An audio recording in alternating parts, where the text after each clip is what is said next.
Giftedness comes in a variety of shapes and sizes. Not all of these are convenient. Then how do we identify them? Everyone's favorite answer is IQ test कर लो. So parents love this answer. ठीक है जी, आपके बच्चे का 140 IQ हो गया. Congratulations, बधाई हो. अब क्या करें उसके साथ? That number really doesn't help anybody. It's not empowering in any way, shape or form. It doesn't tell either the parent or the teacher, how can I help this child? So that number is fundamentally useless. It is what everyone in the world uses.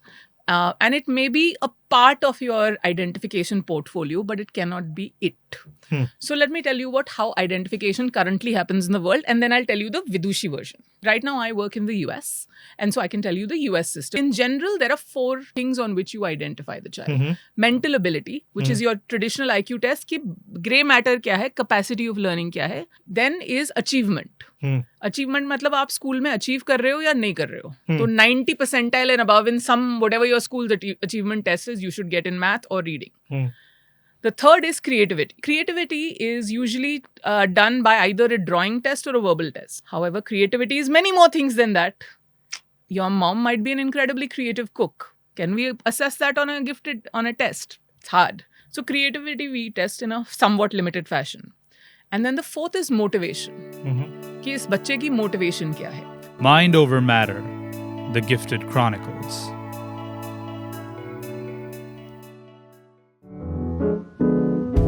Look for the silver lining whenever a cloud appears in the blue. Hello and welcome to Between Us. Make every conversation count. Between Us is about conversations, important conversations, conversations that matter. And today's episode, I have a very, very special guest, Vidushi Chaudhary. She's a teacher for gifted students, spanning across India and US. And what I'm particularly excited about is the conversation we're going to have around diversity and inclusion in education, her personal journey, strategies she has for diverse learners, and most importantly, actionable insights for parents, teachers, and policymakers. Vidushi, welcome to the show. Thank you so much. Pleasure being here. Pleasure is all mine. All right, Vidushi, so we begin with our first segment, What Matters? The topic of our conversation today is gifted children. Yes. Let's begin with giftedness itself. It's important to integrate everyone into the community for us to be a better place to live. But when we specifically talk about giftedness, we are looking at intellectual, we are looking at creative, artistic, even for that matter, leadership, right? When we look at this. First question to you is, how do we identify giftedness? I'd like you to really walk us through 2 parts. One is the early identification and a more comprehensive evaluation. So the gifted, thank you first for having me here. The gifted child is a very neglected child in an education system that has plenty of other neglect. But the gifted child often is dismissed as has no needs, or if we don't serve them, it's okay. Nothing bad will happen. And that's not quite true. So before we even identify them, the gifted child comes in 100 different varieties. Taboo is gifted for her artistic ability and her acting and for the longevity of her career. Taylor Swift is gifted because at 13, she was a precocious teen who continues to showcase her talent and change the rules of an industry usually dominated by men. Hitler is gifted, and most people don't like that because gifted people should be good and they should be moral, and yet they are not. Hans Landa from the movie Inglourious, I won't say the second word, from Quentin Tarantino, is one of the best villains in the world, an incredibly gifted, sophisticated man. And there are PhDs who can be gifted, and there are people who have no degree who can be gifted. There's incredible diversity. And then there is the controversial gifted. So there is the good gifted that everyone agrees. If I say Shashi Tharoor, Mahatma Gandhi, Martin Luther King Jr., everyone will agree. ये तो gifted हैं ही. If I say Hitler, if I say all the names of villains, I do not have the guts to say the real names of real life villains, except for Hitler. And so I'll say people in the movies, your Darth Vader and the kind. Everyone will accept that. Yes, they are gifted, but they didn't use it for good. And then there are the controversial gifted, the Kangana Ranauts, who for a time took on nepotism and a historically divided industry and said, no, I have a right to sit at the table. And I remember at the time, many years ago, people were really fond of her. And then she went through a transformation which now makes her controversial. And yet she is gifted. And people will argue with me, but she is. Anu Malik, for all his plagiarism is. So are all your tech bros, your Bezos and Zuckerberg and Elon Musk. And yet, I will ask you, imagine if those people had a gifted teacher who challenged them to be not just bright, but also ethical. So giftedness is not the same as ethics. It's not the same as morality. Every person has the possibility of doing good and the possibility of doing evil. So for all your listeners, I would like to think of them, I would like them to think कि मेरे घर में जो बच्चा है, वो Hitler भी हो सकता है और गांधी भी. वो बच्चा जो आपकी क्लासरूम में बैठा है, वो स्टीव जॉब्स भी हो सकता है और गब्बर सिंह भी. वो कंगना रनौत भी हो सकता है और तब्बू भी. ये जब तक हम समझेंगे नहीं, तब तक हमें, because there are people who have changed the course of history with their incredible talent. And everyone I often have this debate with teachers and they'll be like, what do you mean Gabbar Singh is gifted? Well, and my answer is, can you terrorize a village? Do you have the capacity to? Now, you don't like that he did it, but there's a leadership ability of taking a bunch of dacoits and fueling fear in a whole town and holding them hostage. Or Hitler changing a country's opinion of what humanity is, right? So giftedness comes in a variety of shapes and sizes. Not all of these are convenient. Okay. Then how do we identify them? The easiest answer is, everyone's favorite answer is standard IQ test kar lo. So parents love this answer. ठीक है जी, आपके बच्चे का 140 IQ हो गया.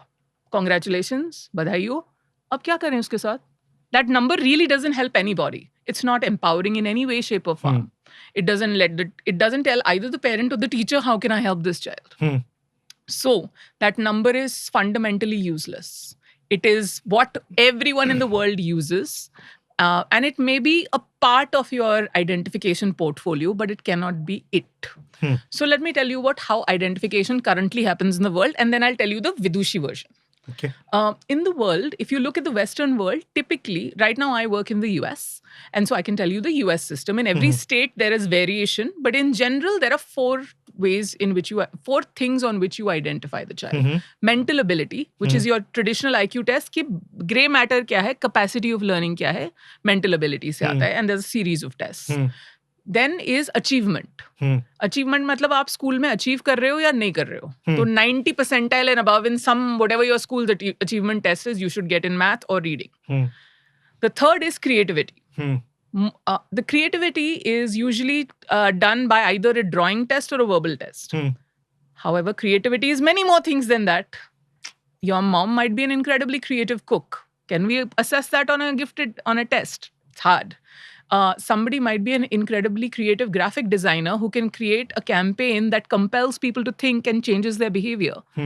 No way to test that on that test. So creativity we test in a somewhat limited fashion. And then the fourth is motivation. कि इस बच्चे की motivation क्या है? These four things, mental ability, achievement, motivation, and creativity, are a pretty good, reasonable assessment of giftedness. The tests we use are some reasonable, some not so much. So I won't go very much into that area. So that's one system which has mostly standardized objective criteria, number based. So each of these is 90 से ऊपर होने चाहिए, 96 से ऊपर होना चाहिए. Percentile, which means you're comparing to other children in that group and you must be in the top 4 percentile, top 10 percentile. That's one way of identification. Then there are countries like New Zealand that do a whole different thing. They have what is called a portfolio identification system, which means you may have some standardized testing scores like the achievement scores or the IQ score. But you actually look for found pieces of work. You actually look for giftedness in the product the child has made. So, for Okay. example, many years ago, I had a third grader who had made a series of Captain Underpants books. Mhm. And he had made उस book के जो puns थे वो exactly similar to the series थे but original. उस book the book का format was 8 pages, 10 pages की stapled, illustration the same, coloring, the graphics. Essentially, it was the same version as the book. He'd made about 8 of them. Third grade, 8-year-old. Okay. When I found those, I knew this child was gifted because a third grader usually cannot sit for such long lengths of time doing this or cannot do such long-term projects. He had some linguistic ability because he could read he could copy the puns. He also had great observational skills. So that's how we found that he was gifted. Okay. By portfolio. So portfolio can also be a child has built something at home in their free time and comes and shows you, and you can see the parent has not intervened. The product may not be amazing, but the idea will be. Okay. So Yeah. there was a whole bunch of talk about waterless toilets and waterless urinals. So one of my children had read about the technology and had tried to make his own because he was like, water come waste होगा.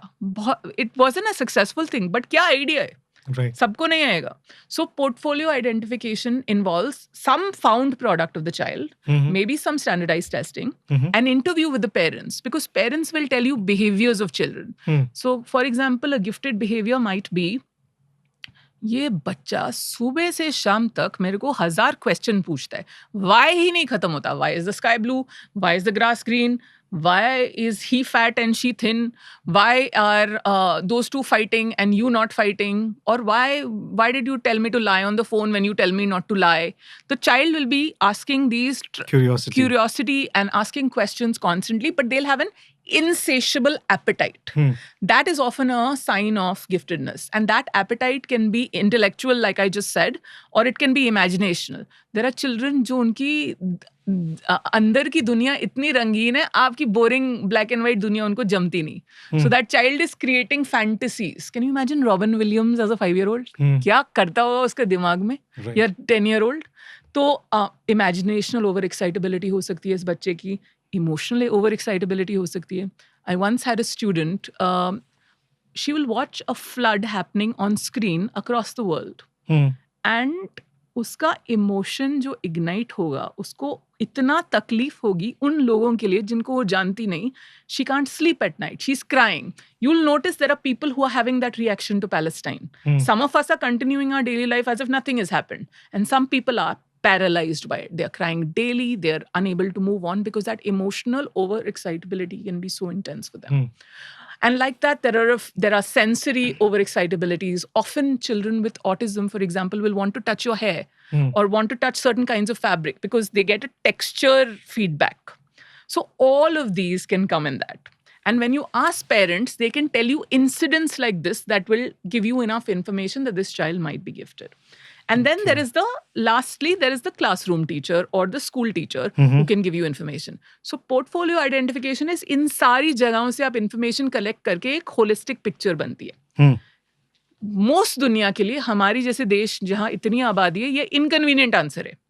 Because portfolio बनाने में सोचिए कितना time और energy लगेगी. Right. आपका portfolio जो collect करा है उसको कितना training चाहिए to realize कि ये बच्चे का ये piece अलग है.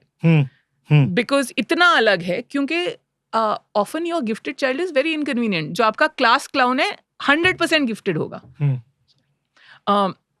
आपकी sometimes you will find कि आपका जो sports captain है वो दुनिया से छुपा रहा है कि how intelligent he is because there is a penalty in his world for showing how smart he is because he has to operate in a world of what we call jocks.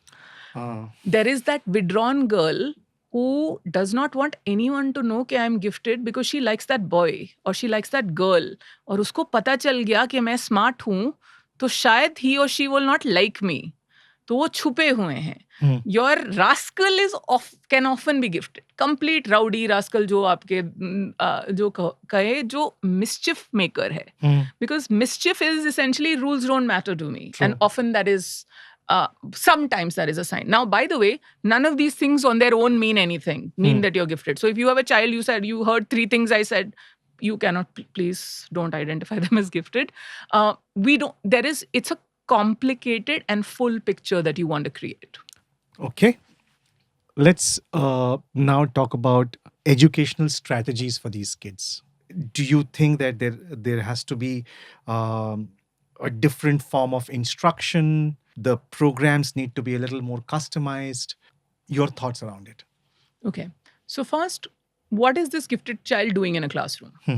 There are gifted children who know all the tables, can add, multiply, divide, subtract, everything when they come into first grade or kindergarten. So there's nothing really in elementary school जो आप उनको सिखा रहे हो जो नया है. So that child is bored and is wasting their time. So we need to capture that intellectual time and that critical learning window in which we teach that child something that they are ready to learn. Right? Now, the classroom is not set up to teach this child algebra, even because the classroom is set up to teach multiplication or division or whatever is going on. So then the teacher needs to make a special effort, and it's called differentiation. It's been around for many years, where they will either create a higher order thinking question for this child in every test, not in one test, one time, but in every test. Or they will create a differentiated homework piece.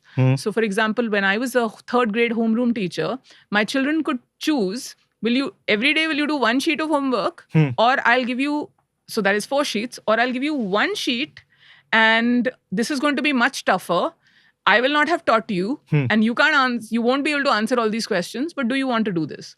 Guess which one my gifted kids picked? Always. Right? And then I had gifted kids who did not enjoy math. They picked the other. And I have to be okay with that. Right? So that's differentiated. So one is differentiated instruction.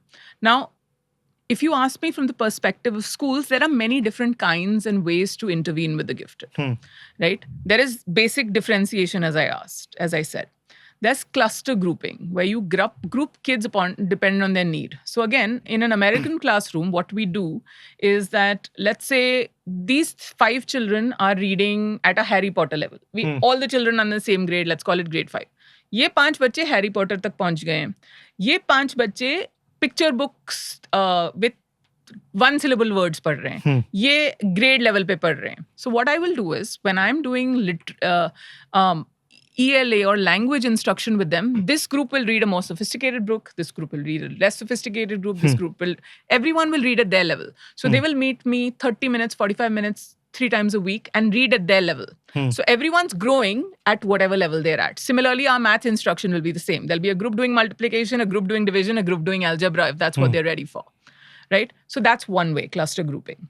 Then there are pull-out models. So the way I serve my kids in my current school system is 1 day a week, all the 3rd graders. So Monday, all the 3rd graders will come to me for the whole day. All the 3rd graders who've been identified as gifted. बाकी सब class में regular instruction चलेगा.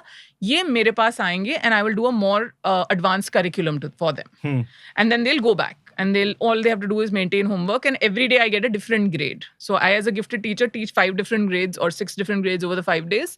And the kid only comes out for 1 day. So that's a pull-out model. Then there is a push-in model where a qualified gifted teacher goes into a classroom. Teacher physics पढ़ा रहे हैं या history पढ़ा रहे हैं और जो भी वो पढ़ा रहे हैं, the teacher and this co-teacher have had a conversation before. So वो पूरी क्लास को उस लेवल पे पढ़ा रहे हैं, हम इन 4 बच्चों को या 8 बच्चों को अपने लेवल पे उसी क्लासरूम के अंदर पढ़ा रहे हैं. Then there is the enrichment model, which is after school or during school or on a weekend, you actually provide enrichment or enhancement for these children. While they go through their regular classes, you have the enrichment program. Right. And I can talk more about the enrichment program separately because that is its own topic. But enrichment is, if you are a school looking to do an easy solution, enrichment is an easier solution because it's a discrete 1 घंटा 2 घंटा आप डाल दो at the end of the day या Saturday morning को. It's a good way to start. Some of the others require a lot of teacher training. So these are some of the ways it works in school. And I can talk about acceleration and curriculum content. I was about to come to acceleration, especially because skipping grades, moving them. And I can share with my personal experience that when that was proposed for me in my school, the first time from kindergarten to grade 2 was okay. But when in grade 3, they wanted me to move, somehow my parents felt that was not correct and that I need to go through that entire experience to go through it. Right. Now, why they chose to do that was as parents, they were my guardians and they had the absolute right to decide that. I don't recall missing out anything by skipping. Although there were times when I would feel a lot at ease when science and maths were discussed. And there were some subjects which I literally was bored out of. So I kind of just went through the momentum. Why I've brought up this point is, whether it is skipping grades or accelerating subjects or anything of that sort, is that really helpful? Do you feel that that's, or I always felt that the enrichment model is a lot better than, because I feel the kids should experience, the regular grades, the school experiences, because I think when you skip grades and you have kids who are probably 8 or 9 and entering into a high school or a middle school kind of a scenario, there are other challenges they will definitely place, because I don't think school is just about grades and, degrees alone. There's a wholesome development which you need to have. Absolutely. And social skills and emotional Yes. learning. What are your thoughts around that? And when that happens, 2 questions. One is, of course, do you think it's necessary? The other thing is, when you said about the enrichment program, so they go through the regular class and then they have these enrichment programs. How important is the social and emotional support around the kid during this process? There is no child who will not benefit from socio-emotional support in whatever is going on in their life. Yeah. Right? So that's a no-brainer. But let's go back to your acceleration question. First of all, let me say I'm not an expert in acceleration, so I can speak from my experience. Sure. Acceleration has been found to be necessary for some children. And for them, it is necessary. It's like Okay. saying dawai hai. Because if I'm sitting in 2nd grade and I can read at college level, something has to be done about it, right? And sometimes it's much simpler. A parent may not have the privilege and the monetary or other resources to hire a full-time tutor for the child, and wo 2nd grade ka ke ghar pe pad le. So then sending to a public college where it'll be paid for, it becomes the only option. Is that what we recommend? Not at all. It is, and it happens in a very few amount of cases. It happens really in a few cases. Now, currently, the school I work with and the school system I work in, I'm a district leader in a school system that has 106 schools. Okay. Middle, high school, and elementary school. So I work as a testing coordinator for their gifted programs across those schools. I have about 130 teachers that I help support. What happens there is, let's say you have a 1st grader there is constant standardized testing. So at the beginning of the year, you'll have a diagnostic in what our achievement test is. Us achievement test mein, you'll find some children are already doing very well. So we have what is called an acceleration continuum. Okay. Or continuous achievement, I can't remember the terminology, continuous achievement continuum, I think. And what that means is, so ye 1st grader, we find he's very good at English. He's so good that he should be studying with a 2nd grader. So we don't send him fully to 2nd grade, only we set up the school schedule as such that math happens at the same time for 1st and 2nd and 3rd grade. And so if this 1st grader needs to go to 2nd grade for math, he or she can. And then for the rest, they come back to their class. Similarly, the 2nd grader goes for a reading to the 3rd grade and comes back for the rest of the class. Because we are an elementary school, 5th grader goes to a different building to 6th grade or sometimes 7th grade and comes back. So that is less intrusive. So the child is getting the cognitive challenge, but they are getting the socio-emotional learning with their same age peers. However, there are definite situations in which there needs to be an exception. And that is done very carefully, very judiciously. Earlier, we were very easy about bhej do. So there's a wonderful movie called Little Man Tate. If you have your listeners have the chance, they should watch what happens.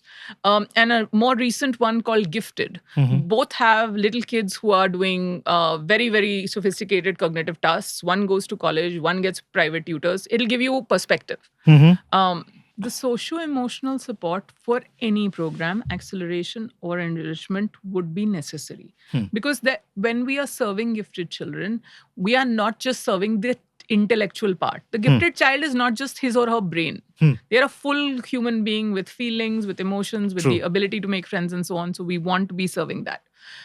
I'll go back to enrichment and speak about that for a second. Enrichment can look very different in different places. One kind of enrichment is every Friday, a certain set of kids have signed up and they can go on this field trip. And you actually don't leave, you can open it to everybody in the school, or you can open it to just the kids who need it.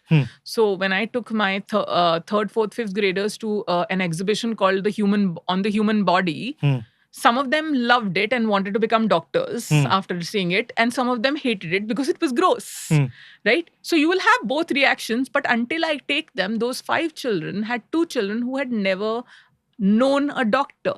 So now their life and worldview knows that enrichment is just that. You now have an idea you didn't have before.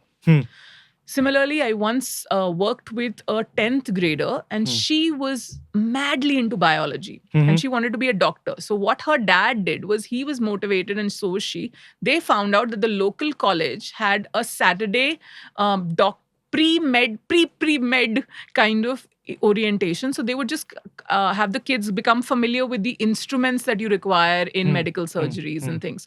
Or they would do invasions on like cloth dummies and things. So this child in 10th, 11th and 12th grade was doing this because she wanted to do med school. And so she was already readying and doing pre-med classes. So that is what enrichment can look like. It can be parent-led, it can be school-led. There are summer camps all over the US and universities where you can send your middle and high schoolers. There's an incredible program called Odyssey of the Mind. If any of your listeners want, you can go and look up their mini challenges, or aap ghar mein kar lo. You don't need to go and join that program, but they will give you mini challenges in which you have very, very complex thinking that the children have to do, which is very enjoyable.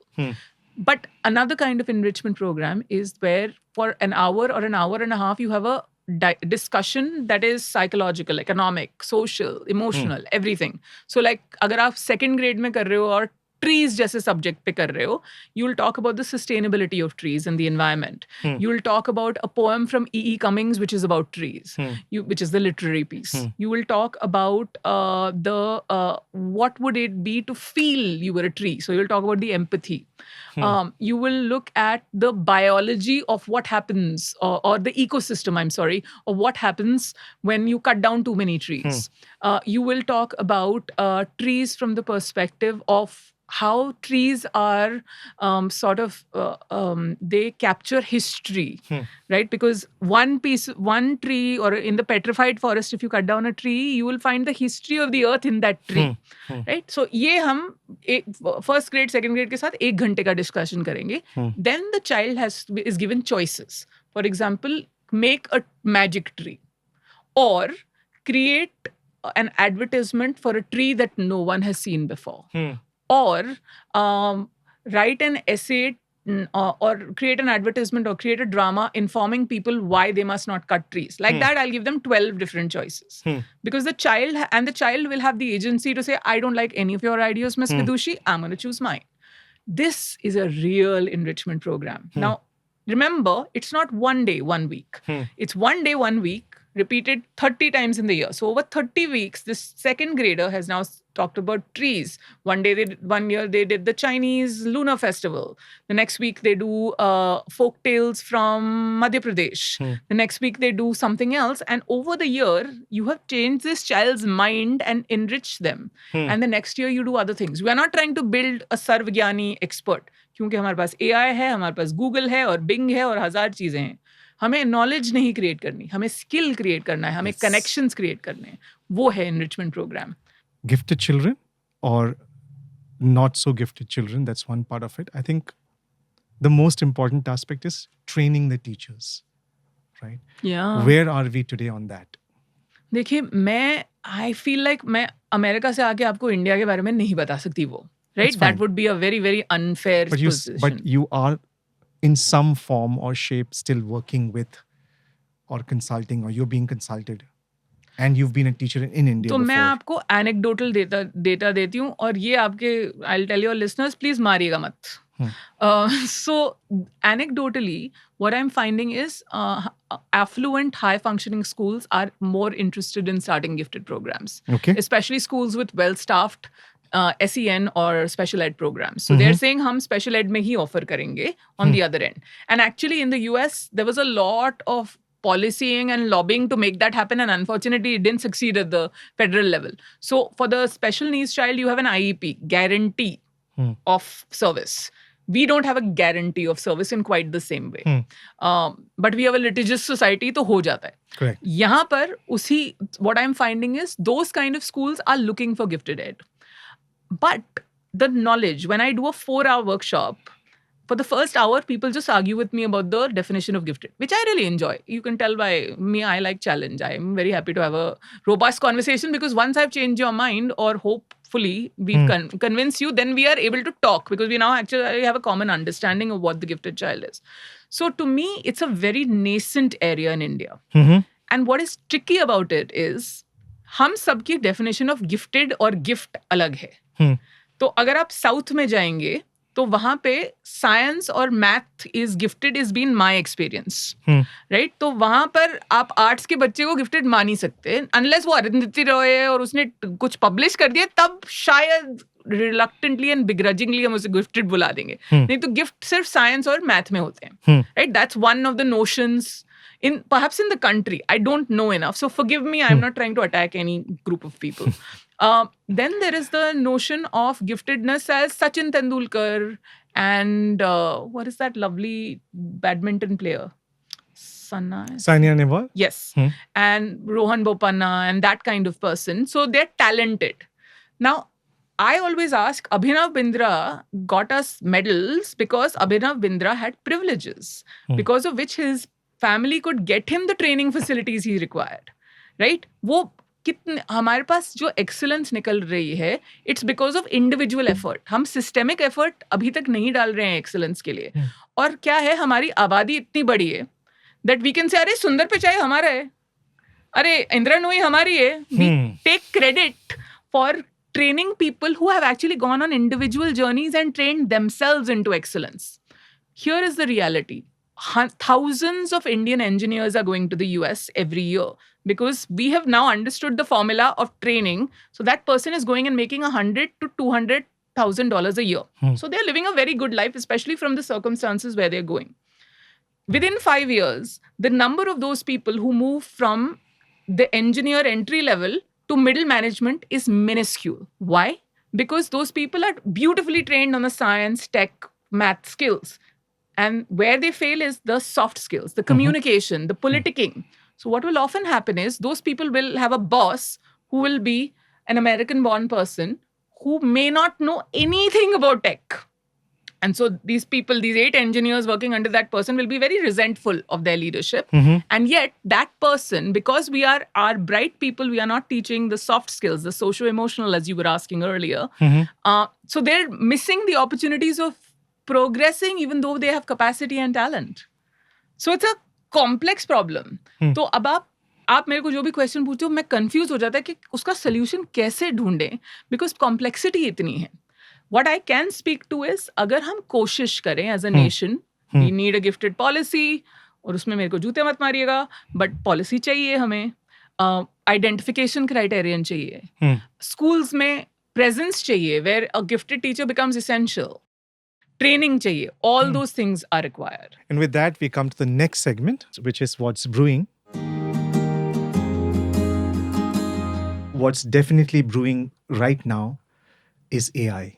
And it's brewing everywhere, all over the place. And it's definitely, there are debates and discussions at global forums around the viability of AI. And we'll focus on AI in education, and can we also focus specifically for the giftedness? Ji. What is currently happening? How do you see this moving forward? How do you see AI's role in really improving and enhancing the gifted learning strategies moving forward? So AI in education, to start with, is a contentious subject. So schools, in the US, in elementary schools, you are not supposed to expose the children to any AI. That's sort of the unwritten policy. Right. In middle and high schools, dependent on the school, the state, the government, and what they believe should be accessed or not accessed by children. In school systems, you're giving children access to AI or not access to AI. Whether we give the children access to AI or not, the children have found and embraced ChatGPT. It is their best friend. It writes their essays. It helps them research. It takes giant books and creates a 5-minute summary that they can read instead of reading their book. Children, like adults, are masters of the convenient trick, right? We all will seek a shortcut if we think we'll get away with. So educators tend to say, oh, no, the children are only going to plagiarize. Children are only going to cheat. I think it is human nature to take that shortcut. And for a time, the children will take the shortcut and we will have to create policies around it. There are tools like Turnitin in the US for essays in college. When you're turning in an essay, Turnitin checks whether you have plagiarized X percentage of the essay or not, and then returns it to you. So professors, before they even check, they give you a plagiarism score. Like that. There will soon be AI tools. The most basic of it is when you get a document from somebody, you can copy paste the document into ChatGPT and say, did you create this? And then do it with Gemini and then do it for all the other search engines, and usme aapko kuch cheezein pata chal jati hain. So, but putting aside the plagiarism problem that seems to occupy a lot of mental space for educators, I feel like AI is a gift. It is full of incredible possibilities. True. Teachers are an incredibly overworked group of people. We grade constantly. There are AI systems which will make our grading easier, and not all grading. Like if you give it an essay, you'll have to train it how to grade. But if you give it a multiple choice question, it can do it easily. AI is very good for getting lesson plan ideas. If you are particularly stuck and don't know what to do, it will look at the best research of teachers across the internet from incredible institutions and put that in front of you. You want to teach decimals in 3 minutes, you will have a great lesson that, and you now have your evening back if you desire. AI is also great at creating interactive challenges. So teachers often struggle with, how do I create interaction in my class? How do I create group work activities? How do I create collaboration activities? All of those can be fed into AI. The challenge with AI is educators need to make the journey of embracing it. Which means it's a journey. First, we are often with new technology, we are scared of it. And then there are a few early adopters and they start experimenting, and then it becomes ubiquitous, where everyone starts using it. And then it becomes automatic. Imagine cell phones in 1990 to where cell phones are today. Today, everyone in the country has a cell phone, and every work and commerce is running on WhatsApp. Aap WhatsApp band karo, India ka aadha kaam band ho jayega. Right? That's how omnipresent it is. That is the path of AI. Right now, we are in the mode of, there are some early adopters and everyone else is cautious or non-cautious or whatever. So that's first, once we make peace that this is here to stay, and the children are going to use it no matter what you do. And they will use it to trick you. And it is your business to become smart enough and to make your assignment smart enough that the children cannot give a remember, recall kind of answer. If you ask for application questions, and if you ask for questions that are so thought-provoking that the child wants to attempt it before AI does, that is the answer. So we actually are going to have to become great teachers.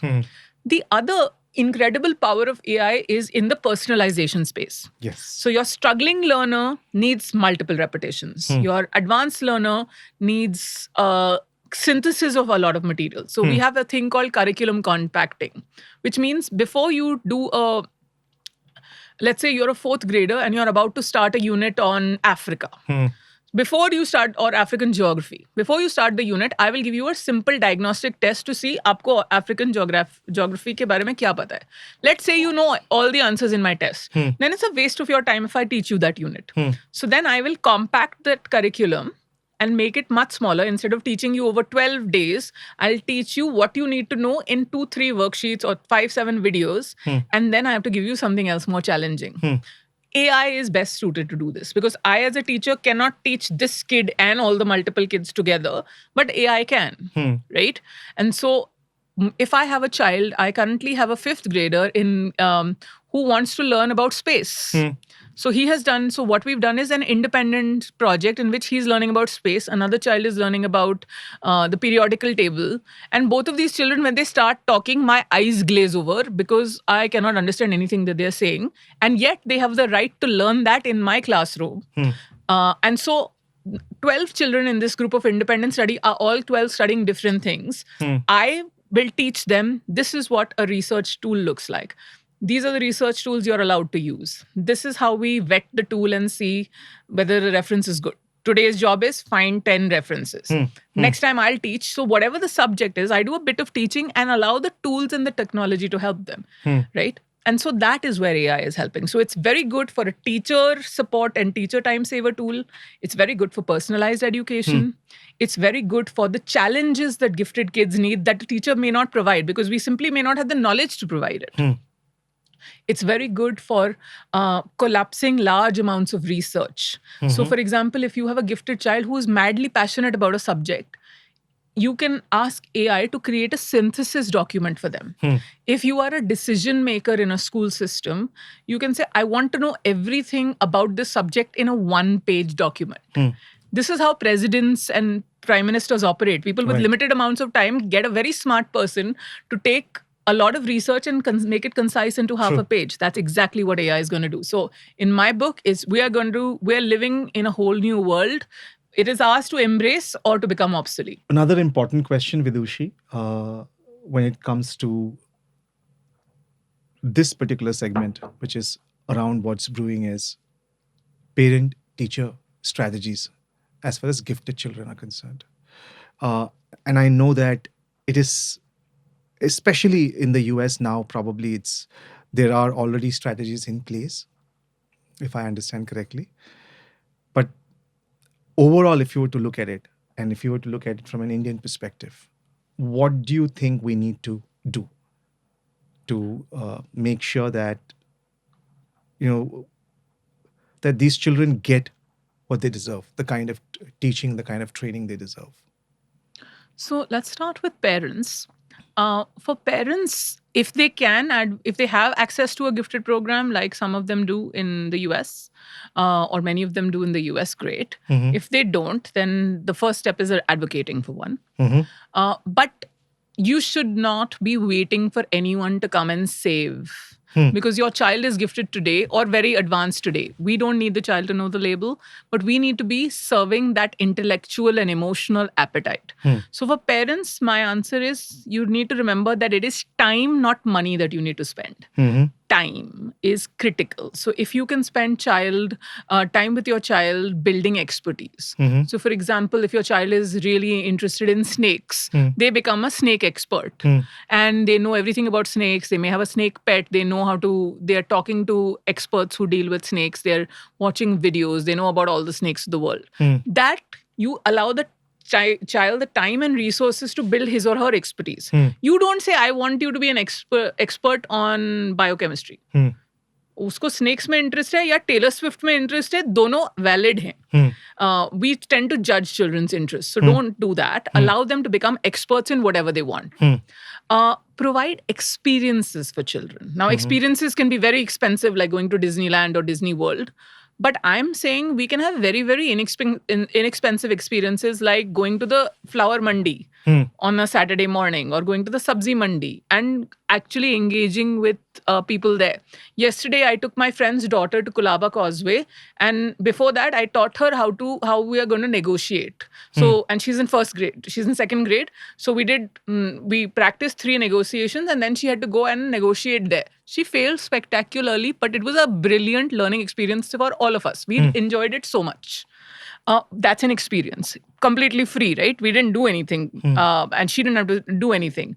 If you live in a city where you have access to good museums, where you have access to musical performances, sometimes they happen in parks for free. Sometimes with Spick McKay and organizations like that, you can get access to them.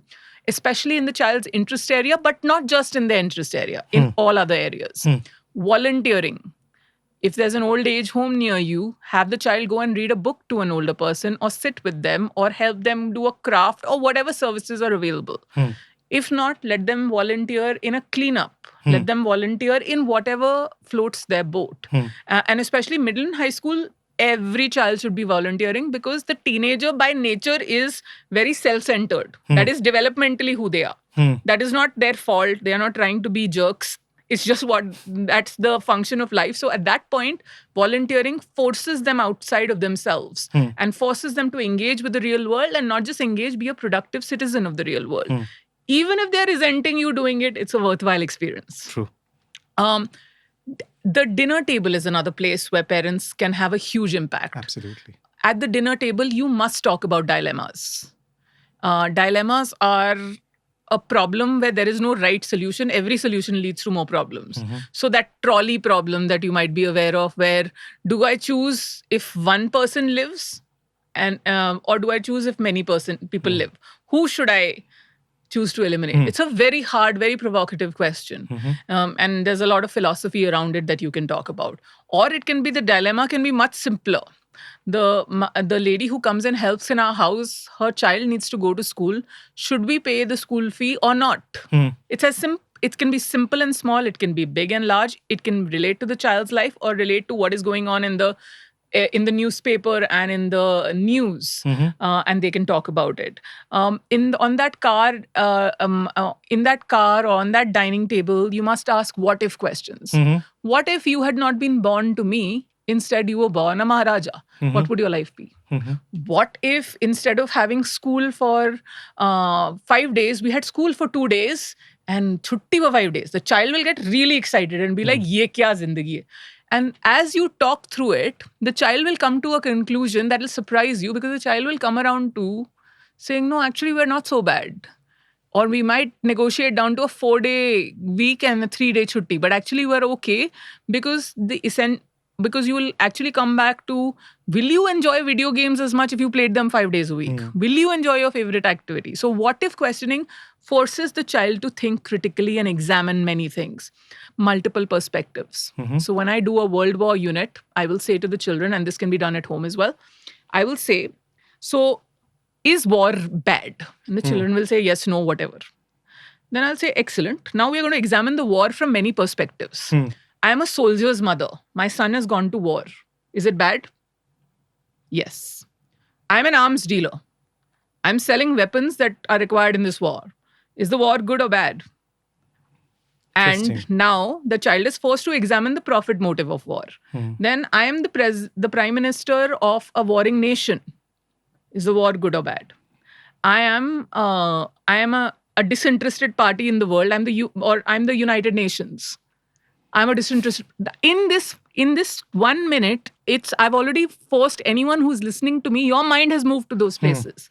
That circuitry that we do, if we do one every week, one every night at dinner, aap sochiye kya dimag hoga. That child will have a mind full of flowers and beautiful places and depths and darknesses. And that's what you want. A beautiful, beautiful mind developing with intervention. True. And I think for this to happen, that's why it's essential to have the parents' training. Absolutely. The school, the teachers' training. It's so important, because at the end of the day, they will be as good as, they will get the kind of support they will get as good the parents are or as good the teachers are. So I think that's so very important, that this is, I think it's a circle, right?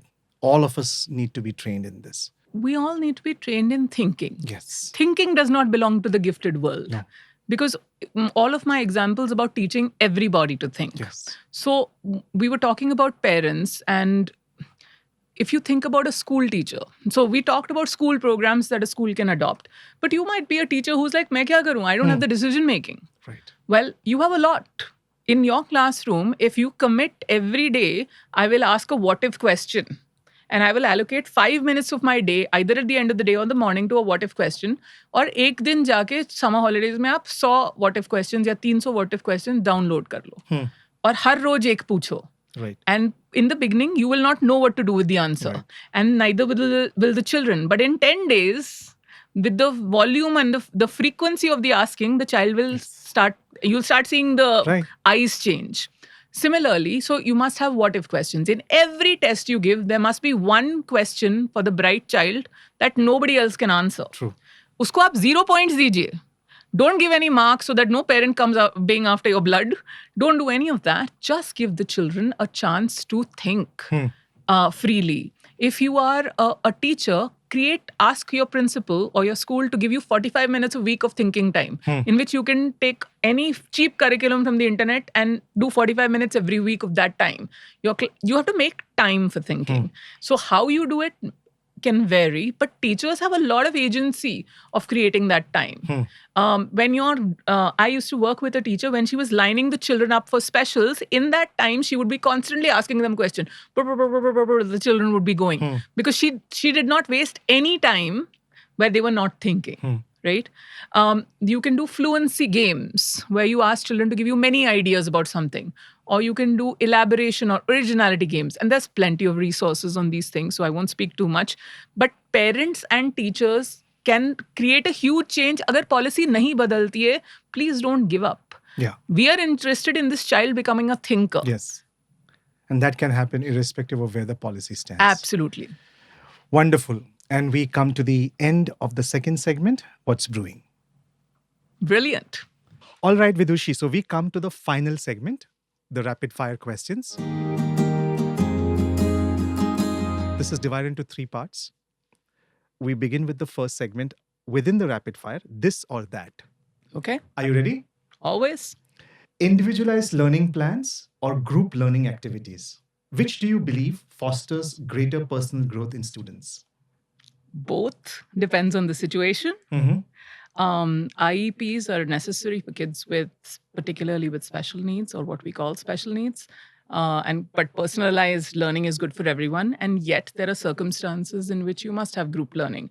If we want children to learn from each other, if you want to learn about corruption and whether we are corrupt or not, then group learning is best. Okay. Traditional classrooms or virtual learning environments? Which setting do you think offers more opportunities for innovative teaching? Virtual learning environments. Why do you say so? The traditional, you use the word traditional. If you just said classroom, I would have said classroom is better. But a virtual learning environment allows you to borrow from the best of the world. So the child can go on a virtual field trip across the country. They can go to a museum. They in the cities where there are actually no teachers available and there is a virtual mode available, you can go to cloud learning. You can go to getting grandmothers as teachers in another country, which has been done with the Sugata Mitra experiments. So there's a lot more that you can do in the virtual environment, I think, versus a traditional classroom. But don't you feel that when we talk about traditional classrooms, there is a more personalized approach where you can probably sit down with the kid and maybe give more time or a personal touch? So in a traditional classroom in India currently, there are anywhere between 40 and 50 kids. The hope for a personalized environment is a hope. It's actually not reality. Also, in most traditional classrooms, you don't teach, like if there are kids reading at a high level and kids reading at a low level, there's no scaffolding or differentiation for either. So that actually personalized learning wouldn't really work in that environment, I don't think. Early identification or continuous assessment? Which approach do you find more effective in supporting gifted students? Continuous assessment. Early identification is great, but honestly, developmentally at different times, different things come out. You want to know the leadership of a child. Some children are natural born leaders. Some children need a crisis in order for their leadership to emerge, right? So, yeah, that's my answer. Project-based learning or standardized testing? Which method do you believe better assess a student's true capabilities? Project-based learning, because it allows not just for the child to be reduced to a number, but for us to see their skills in many ways. So you will see their empathy, you'll see their collaborative ability, you'll see their leadership skills, you'll see are they able to collapse a lot of information into an engaging format and share it. You'll see public speaking. You'll see a variety of skills. Standardized testing does not appeal to most adults. I don't think it appeals to most children either. Parent-teacher collaboration or student-teacher collaboration? Which type of collaboration do you think is more crucial for student success? I mean, most of your questions, my answer is both. That's okay. Because the parent-teacher collaboration allows for children not to slip through the cracks. Because children are very, very agile thinkers and they recognize, oh, my parents want to hear this and my teacher wants to hear this, and sometimes I can play them off each other. So having a seamless communication system allows the child not to slip through, and their needs to be met in both environments. Often I say when I can get a grandmother, I can increase the child's reading ability by 2 years in 1 year if I get an invested grandparent. I'll raise a toast to that personal experience. Yes. Long-term training programs or short-term workshops? Which format do you find more effective in for parents and teacher?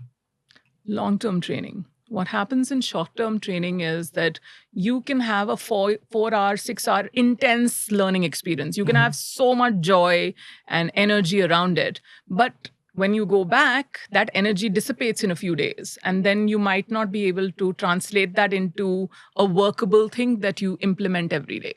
So instead, long-term programs which are short, there are assignments given where you actually have to go and do real work, come back with your reflections or come back with your results and then reflect upon them, changes practice. Human beings do not learn, I don't think, in one instance. If you wanted to learn math, you wanted to ride a bicycle, you wanted to learn how to swim, you wanted to learn how to be a good friend, you don't do it in one interaction. True. Same. Human learning is different than our sit and get model of workshops. Yeah, in fact, I feel that sometimes a combination of both will help, right? I mean, even these short-term workshops are also like classroom models. They can be both virtual and traditional, right? These workshops. Also, instead of workshops, if we actually got teachers to sit in each other's classrooms, my current school does this very cool thing where on one Friday every quarter, what we'll do is we have 2 hallways. One hallway, each teacher will be told, you're going to present your favorite classroom strategy to the others for 5 minutes. So we walk, a bunch of us will walk class to one classroom, see her 5-minute strategy, then to the next and the next. And so every teacher is sharing real best practices from their room. Each of us is an audience, each of us is a teacher. And what will happen is you don't just learn those 6 or 10 or 12 strategies. You'll often return to the classroom and say, hey, I noticed this other thing in your classroom. Would you tell me about it? And so you create a teaching and learning community in which we are equal and sharing and open and invitational, That's which so cool. rarely happen. We get to the second segment within the rapid fire, the fun and interactive questions. Let's see the fun side of yours. If you could visit any country to study its education system, where would it be and why? And what specific aspects of this system would you focus on? Can I say 2? Okay. Sure. Finland is your obvious answer because Finland obviously has cracked the code of how to build insanely talented educators who are invested in the profession. Outliers says that it takes 10 years to become an expert, right? In Finland, all your teachers are built to become experts. They have a really rigorous testing system in order to become a teacher. It's more... In India, what would become a cricketer or a film star? For them, it's a teacher, right? So they've managed to create an energy and a sophistication and a sexiness around teaching that we haven't yet. No one else in the world has yet. And in their system, they have a shorter school day than almost everyone else, and they have better results than everyone else. Because any teacher in the world will tell you we waste so much time in school. Any kid in the world who's bored in school will tell you the same, right? So Finland, for its sophistication and for its finding the right teachers. Now, however, Finland is a monocultural system. Everyone looks the same. Everyone has somewhat similar experiences. They come from a very small region. They do not have the diversity of my life in the US or our life in India. We have so many cultures, so many languages, so many religions. So is that system going to apply to us? Not without a lot of massaging and thinking about it and critically thinking about which parts can be carried. But that's one. The second system I find fascinating is the old England system. Now, the whole world is paying the prices of colonialization in both mindset and in terms of actual structures, in terms of the fact that we change our roads to recapture our identity and so on. And yet, that system continues to produce incredibly sophisticated thinkers. Their language ability in a world where language is falling apart and the English we speak in different parts of the world is changed according to our languages. We have Tanglish, we have Hinglish, we have so many versions, which actually I think is great. I think it should be an adaptive language. In that country, there remains a rigor in systems where the rest of the world is going the social media route, which means मुझे दो चीजें पता है तो मैं expert हूँ. England remains committed to expertise. So the research coming out of there is vetted more than other places. Their doctorates mean more. So I'm just interested in knowing that. So very traditional versus very untraditional system, I would like both. Do you think they are modern enough, the English system anymore, or they still continue with the same curriculum for the longest time? That's the biggest challenge we face. It's such a good question because, like, for example, anyone who teaches Latin right now, you're like, relevance kya hai? Right? However, if you look at the presidents and the prime ministers and the people, the bastions of power in the world are still held by a very few places and a very few institutions. If you go to Oxford, it's a shortcut to a certain kind of life. Sure. There are certain positions that can only be open to you if you go to Oxford or Cambridge. Right? Similarly, in the US, there's the whole East Coast prep system where only the uber wealthy have access to those. And those are where presidents are made. Right? So what is happening, and I can speak to the US for this, if in an average public school in the US, we spend $20,000 a kid in a prep school on the East Coast, you will spend the equivalent of $100,000 or $150,000 per kid. So the student you are producing in those two places is a different student. And I'm not saying resources are the only answer, because we all know that in India, you can have an amazing teacher who has a pencil and nothing else and can produce an amazing child. So educators don't need all the tools, but resources do matter. We can't pretend that like the surgeries that happen in certain rooms with certain equipment can be done in other rooms without equipment. You know, you mentioned social media, but I think because of that very special reason, and despite all its fallacies, social media is also connecting people from around the globe, right? And I think some of those walls you mentioned are now slowly and steadily breaking down. And I think when we look at education, and I know that you've already discussed this, but it's no longer defined as going to a classroom or acquiring a degree. There's much more beyond that. True. So I think most of us get educated in life. School, we suffer. Yes, so true. And I don't know why I just agreed to it, but it's the truth. If you had a superpower, You can disagree. Sorry. If you had a superpower to solve one educational issue, what would it be, and So- why is it so close to your heart? I want education to become cool again. I want it to attract the best and the brightest. I want there to be enough money. I want there to be enough resources. And I want our children to become a thinking population that cannot be governed by anybody. Critical thinking children who are happy, who make independent decisions. They can choose to be a cricketer or a graphic artist or choose whatever sexual orientation they want without society suppressing them. That's what I want. Describe your mission in 3 words, and how do these words guide your daily actions? 3 words. Discuss. Critical or critical thinking would be my second. And freedom. I think they're all pretty much the same Can thing. you just throw some light on the freedom part? Discussion should be open, Yeah, which I get means that. you and I must have the ability to disagree, but we must know how to disagree civilly. But अगर आप अर्नब गोस्वामी को TV पे देखें तो हमारे बच्चे उनको देख के बड़े हुए हैं where we think shouting at the top of your lungs is disagreement. We think that when somebody who you have invited onto your show as an expert, you shout them down and nullify their voice and bully them, and this is considered civil disagreement in our society. Because that's the role model we have. I want to know, where are the models of civil disagreement? Where are we saying that's an interesting point, sir, but I want you to think about this study, or I want you to think about this perspective. So we don't have open discussions. We don't teach. There is a language of agreement and disagreement that we need to teach children. So for example, my 3rd graders will tell you, I agree with your point, but I wanted to add. That's a language structure that lives on my board that they can use. Or my child will be able to say, unfortunately, while your ideas are very interesting, they have no bearing to any fact. And that's the kind of language you should have every kid in every grade speaking, so that by the time they exit school and go into college and they're debating the hot issues, euthanasia, LGBTQI rights, mental health, civility, Palestine, Ukraine, all that, look at what is happening in the world. We're stifling educated voices rather than allowing them to speak at the top of their lungs and disagreeing with them at the top of ours, but civilly. So that's discussion. And sorry, you were saying freedom. I think it's the same thing. Discussion and freedom and critical thinking.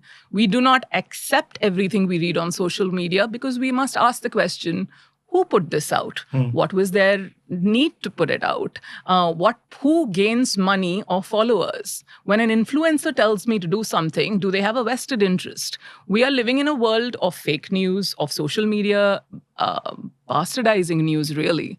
And all of those can be beat in a rigorous, high-challenge classroom for all kids. If you could collaborate with any global education expert, who would be and why? What project would you like to work with that person together? Have you heard of Sal Khan? Yes. Sal Khan, One of my favorite people. Right. So I'm going to go back and speak at a principals conference, and he's the keynote speaker, and I'm speaking about gifted education. So first of all, तो मैं सब जगह जाके डिंगे मार रही हूँ कि मैं साल खान के साथ same conference में speaker हूँ, तो मैंने यहाँ पे भी मारा. But what I would like to do with him is that what he's done is he has taken excellence in education. What did he start with? He was teaching his niece on a video format. One niece, one caring uncle who said, I will teach you because obviously you're not learning decent maths in your current environment. So he starts making basic, uncool, unedited, unfancy videos. And suddenly when he starts putting them out, the world is like, oh yeah, we don't have enough math teachers because are we attracting the engineers into middle and high school math? No. And so he starts teaching, and then it becomes a bigger project, and then Bill Gates gets involved. And now that man has an incredible school, and he's now creating AI for teachers, right? So that is a person I want to work with the intention. I have two intentions. One, gifted children across the world are being ignored. True. They need a personalized, customized education and a caring tutor. If AI is the answer, if we don't there need to be human answers too. But if we don't have them, I want an AI answer for my children. The second thing that I really care about is I have taught in both Title I and impoverished schools, and I've taught in very affluent schools. I've in Cathedral in Mumbai, and now I teach in an affluent school in Atlanta. And those lives are different. Those circumstances are different. In this country, we have children across this country who don't have a teacher or who are being taught English in Marathi. Or, you know what I'm saying? So we have real problems of lack of talent. उन जगहों में उन बच्चों का क्या? अगर मेरा बच्चा वहाँ होता, हमारा social justice doesn't reach that. I am concerned about that child. I want that child to be educated by AI. If I can't get a human, I want AI to educate them. I want there to be equity in education, which we are very, very far from, because we now have a corporatization of schools. There's a selling of horse riding classes, air-conditioned buses, teachers educated from this degree and that degree. और classroom में क्या हो रहा है? वो पता नहीं. That is what education is, the tam-jam of it. Whereas the core, hardcore educator skills of even your most affluent schools across the world is not necessarily where you'd want it to be given the advertising that is happening. So AI can help us with actually reaching the struggling learner who needs 12 practices of reading. The same thing, it can help us reach the gifted learner who needs 2 practices, but he needs something more challenging the next time and more challenging the next time. वो दोनों learners को पहुंचेगा, और जो very few जो बच्चे हैं आजकल जिन्हें आप average chronological age पे जो सीख रहे हैं, उनके लिए भी that will work. So that's who I would want to collaborate with, and I would like to extend his ambition to these groups. He is one of the very few people who really inspires me a lot. It'll be wonderful. I hope to have him on this show someday. I hope so. If I meet him, I'll make the introduction. Thank you. We must all dream bigger than apni aukaat. Always, I think so. Always. We all have to. That's how it should be. What was your aha moment that led you to focus on gifted education?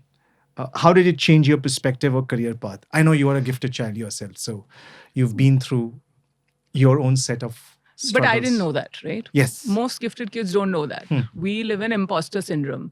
I used to date the wrong guy. I used to make such ridiculous mistakes. आप बोलोगे gifted का जी आसपास नहीं है. और I was constantly in trouble with authority figures because I would ask the question, why? Why should we Yes. do this? Right? Yes. So the aha moment actually happened when I encountered my first teacher who saw the bright in me. She said, you're not, she would say things like, you are not intelligent, you are highly intelligent. And I would say, आप पागल हो, मेरी जिंदगी देखो, चिथड़े में पड़ी है, और आप कह रहे हो, I'm intelligent. And she said, doesn't mean you're not troubled, doesn't mean there aren't problems in your life, but you are. And she said, and you know what happens when your self-esteem is impaired, you don't trust your own opinion about it. You look around and see, what are the successful people in my environment saying about me? And then you adopt their tone because you don't know. And so in my life, at that point, I worked in a high-functioning school. I had a headmistress, a principal, a head of department, and a mentor. 4 highly intelligent, very cool people investing hours upon hours in me. So she would say, every time you go and spend time with them, I want you to say exactly what they said. If they said you did a really good job in this, you come back and say you did a really good job. Adopt their version of yourself and it will replace this false idea of yourself that you carry. And so I did that for a year and began to like myself. And she said, this self-esteem stuff is why you date these, unka naam kya bole? Bums is a polite word. So that's why you date these people, because you're attracting who you think you deserve. And if you met my husband now, you would know that I think very highly of myself because I deserve and have got excellence and heart and kindness and this incredible human being who I would never, as a 20-year-old or 22-year-old with that kind of self-esteem, have attracted. So my life, every part of it, whether it is my workplace, it is my personal relationships, it is the problems I have solved, it is the therapy that I have sought, it is the fact that I have a problem-solving approach to everything. I attack everything in my life with, हम तो solve करेंगे क्योंकि हम कर सकते हैं. ये सब उस realization से आया, उस process of no child needs to know they are gifted, honestly. It only brings trouble. I can tell you that for myself also. But every child needs to know that you have agency and you can change the parts of your life that are not working. True. And when I did that, I saw myself and I really like myself now, which in this world is quite an unusual thing because most of us are running away from parts of ourselves. Yeah. And I find I'm usually not. See, that part is very important, that most of us are running away from certain parts of us. And the day we learn to embrace them, we move to the final segment within the rapid fire question. What is the biggest misconception about gifted students? How can educators and parents address this misconception? The biggest misconception is that this child does not need our help. If the child is bright, they'll keep doing well. There are so many varieties of gifted children. So there are successful gifted children. That's one substrand. There's autonomous learner. जिनको आपकी ज़रूरत नहीं है, वो खुद घर पे, if they're interested in psychology today, they'll read 2 psychology textbooks, watch 7 podcasts, listen to 7 podcasts, hear 2 YouTube videos. Within 3 weeks, they'll know more about psychology than you. So there are autonomous learners and successful learners. उनको ज़्यादा इतना intervention की ज़रूरत नहीं. However, they do need intellectual challenge. They do not deserve, their educational rights are such that they don't deserve to be bored in the class. But the reason we need gifted education is for all the others, for the at-risk kids, for the emotionally fragile children. So, agar aap log sochein, do you know a person who is incredibly bright but makes the same relationship mistake over and over again? Uska kya karoge? Do you know a child who is incredibly bright but every time they enter a room, they manage to offend people because wo galat cheez bolte hai? Right? And so that child never progresses to the potential. Or another person, an adult who cannot hold down the job. Even though इतना bright आपके पूरे class में कोई नहीं था, वो एक job ठिकाने पे नहीं रखता. So in plights, this emotional fragility, vulnerability, the fact that there are twice exceptional children in this group, those are the reasons we need gifted education. So that's my thing that I would say to parents and educators. And at this point, parents need to advocate for it. Because world over, gifted education is going away. In India तो अभी आई ही नहीं है, hopefully आएगी. But parents लाएंगे. Schools का इतना incentive नहीं है. Parents लाएंगे. And that was my next question. What has been the most challenging part of advocating for gifted education, especially in diverse communities? And I really want to understand how can we overcome these challenges? Because for me, any solution, if it isn't inclusive enough, if it doesn't reach out to different diverse groups of people, I don't think we've achieved a solution. And, as we were talking just before the podcast started, you said about, the basic myth that gifted children only belong to a segment or a section. But that's absolutely not true, right? So what has been the challenging part of advocating for gifted kids, especially in diverse communities? And how do we overcome those challenges? Okay. So first, let's define diverse communities. The diverse, aapke signal pe, there's a little 10-year-old selling you chewing gum or books. Us child में एक enterprise है, which might indicate giftedness. We don't know. There are beggars, children who are begging on the street. So there are children just outside formal education who could be gifted. So उस population को कैसे reach करोगे, वो अलग question है. I work in America. I've worked in 2 Title I schools. One school served a refugee and immigrant community where children from 25 countries, from Syria and now Palestine, and all of these countries where there are refugee situations, those children are coming to that school without a word of English, from very, very stressful circumstances, often with only the clothes on their back. In that school, when I started the gifted program, it's a 50% American school and 50% refugee school. The number of refugees in the gifted program were less than 3%.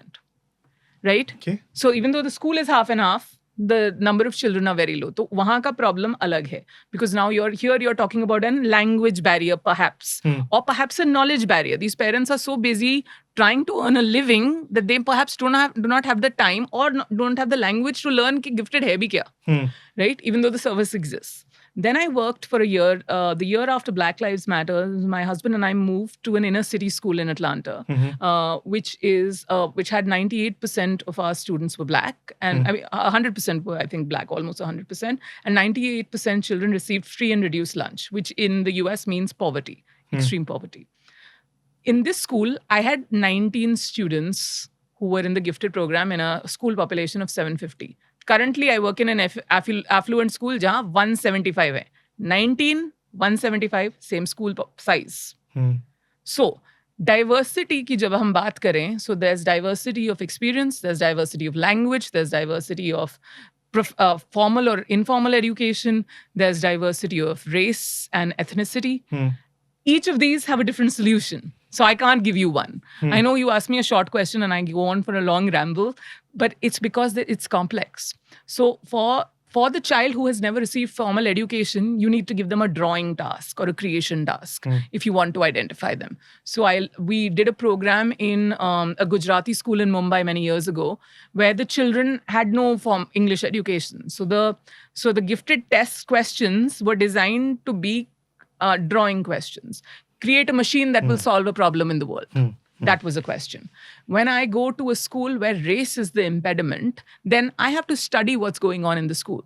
So, for example, in the inner city school, I realized my children spoke the African-American vernacular, which means if you've seen African-American movies, there's a different vernacular. So, and the tests are made by primarily Caucasian people who want multisyllabic words. That's not what my child can speak. So they will not get through any verbal test. However, in that Black African community in that school, Black and African community, when a mama says go like this physical gesture means 7 non-verbal things, and the child even in grade 1 understands it. Which means my child is non-verbally sophisticated. So in that school, the answer was, we need to get all these children to test on the non-verbal test. And in my refugee school, I had to have my principal gave me a week off from teaching and said, you meet every one of the 50 parents one-on-one and explain what the testing is. And I had a translator on the phone. So if the parent spoke Burmese and I don't, I had a translator on the phone saying the answer. And that's how I got through. So the answer of including diversity is a complex answer. It means you actually have to hear the problems of that community and solve for that without being a messiah figure, without being judgmental, without thinking I'm a Buddha with all the answers. No. And the most important thing is in each of those schools, the community cooperated. The community came and everyone helped. My homeroom teachers would make phone calls for me to the parents because they could not. And you can't say, "Arey, ye parent meri baat kyun sunta hai?" If you get into that mode of combat, we have to always remember the answer is we are on the child's side. If We I are. want the child to win, then I have to do everything possible in my power to make them win. All right. This is, I think, the most important part of anyone's job. And that is, how do we measure the impact of our work? Yeah. Do you have a matrix system? Do you have a feedback mechanism? How do you do that? Because I think here we are talking about not just students and educators, but when you look at education as a whole, there will be different people, different stakeholders who are trying to figure out, what's the impact. How do you do that? There are many arguments. There's the productivity argument for the gifted child. कितने Nobel prizes मिले country को? India को 9 मिले. इतना amazing देश, billion से ज्यादा लोग हो गए, राइट? एंड हमें 9 नोबेल. उसमें से भी कुछ बाहर की यूनिवर्सिटी से आए, हमारे यूनिवर्सिटी से नहीं. कितने gold medals? So this is a productivity argument, right? I'm going to say all the arguments and then I'll tell you mine. Then there is the equity argument. As I said, the child who is selling you something at the Signal has a different need than the child who is being eliminated because of language issues, right? So you have to be equitable. Sure. That's one argument.